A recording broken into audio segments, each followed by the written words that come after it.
Batu-batu itu membisu, tetapi ia menyimpan 1000 rahsia. Di pinggir laut Mediterranean berdirinya sebuah kubu purba yang dibina oleh tentera salib ratusan tahun dahulu. Temboknya setebal 2 meter, dingin, angkuh dan tidak tertembus. Inilah penjara Acre, tempat di mana harapan sering kali mati dan tempat di mana penjajah Britain menyangka mereka telah berjaya merantai semangat rakyat Palestin. Assalamualaikum dan salam sejahtera. Hari ini, saya, Muhammad Falik Aryan bin Muhammad Fakhrul Razi, ingin membawa kalian mengembara merentas masa ke tahun 1947 melalui sebuah naskah grafik yang luar biasa. Komik Gaza 10, memburu kemenangan dalam misi meloloskan diri yang mustahil. Hasil nukilan If Moses, terbitan Iman Publications. Ini bukan sekadar komik untuk hiburan petang. Ia adalah sebuah mesin masa yang membawa kita merasai denyut nadi para pejuang Palestin yang terkurung dalam perut tembok Acre. Sebuah misi yang secara logiknya adalah membunuh diri.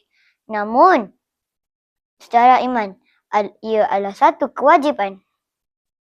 Pada tahun 1947, tiada drone yang memantau dari langit dan tiada mata-mata elektronik atau CCTV yang berkelip di sudut sel. Keamanan penjara ini hanya bergantung kepada dua perkara: tembok batu yang mustahil diruntuhkan dan kekejaman para penjaga.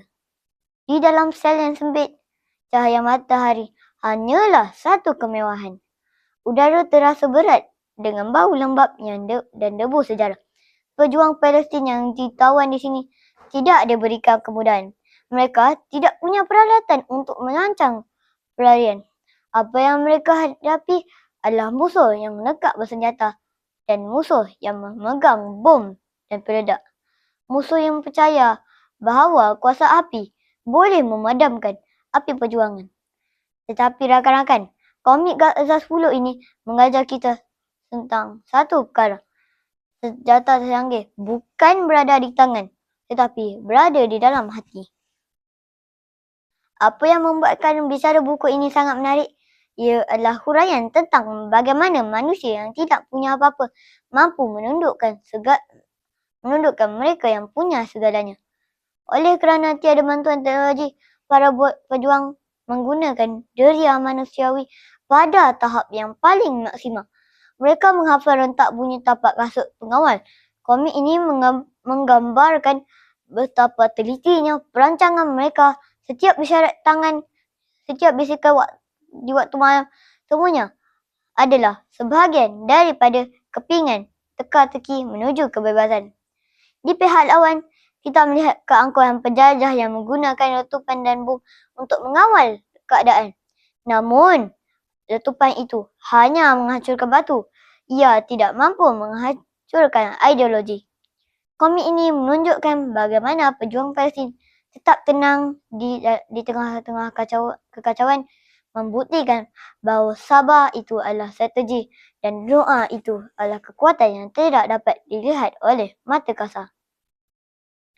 Tuan-tuan dan puan-puan, apabila kalian membelik helaian demi helaian muka surat ini, kalian akan sampai ke satu tahap yang mana jantung akan berdegup kencang.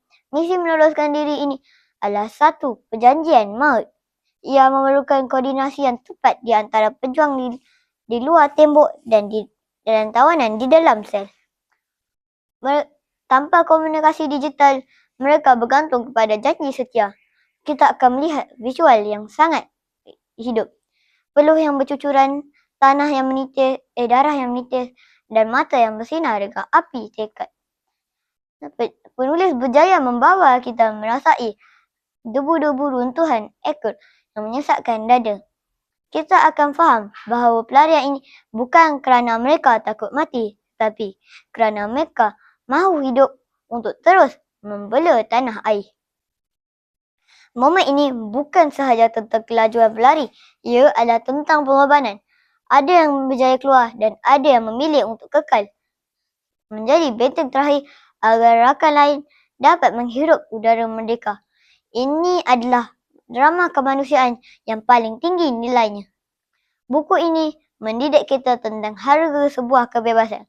Kebebasan tidak datang dengan mengharap keajaiban, tetapi ia datang dengan perancangan dan yang rapi dan keberanian yang luar biasa. Kedua, yang mengingatkan kita bahawa sejarah adalah guru terbaik. Penjara Acker mungkin sebuah binaan fizikal, tetapi dalam kehidupan kita hari ini, penjara itu mungkin berupa kemalasan, ketakutan atau putus asa. Jika pejuang Palestin boleh menembus tembok Acker tanpa alat, mengapa kita harus mengaku kalah dalam cabaran hidup yang jauh lagi kecil? Akhir kata, rasakan debarannya, ambil pengajarannya, dan marilah kita menjadi generasi yang memiliki jiwa seteguh tembok Acker. Sekian, terima kasih. Merdeka Palestin.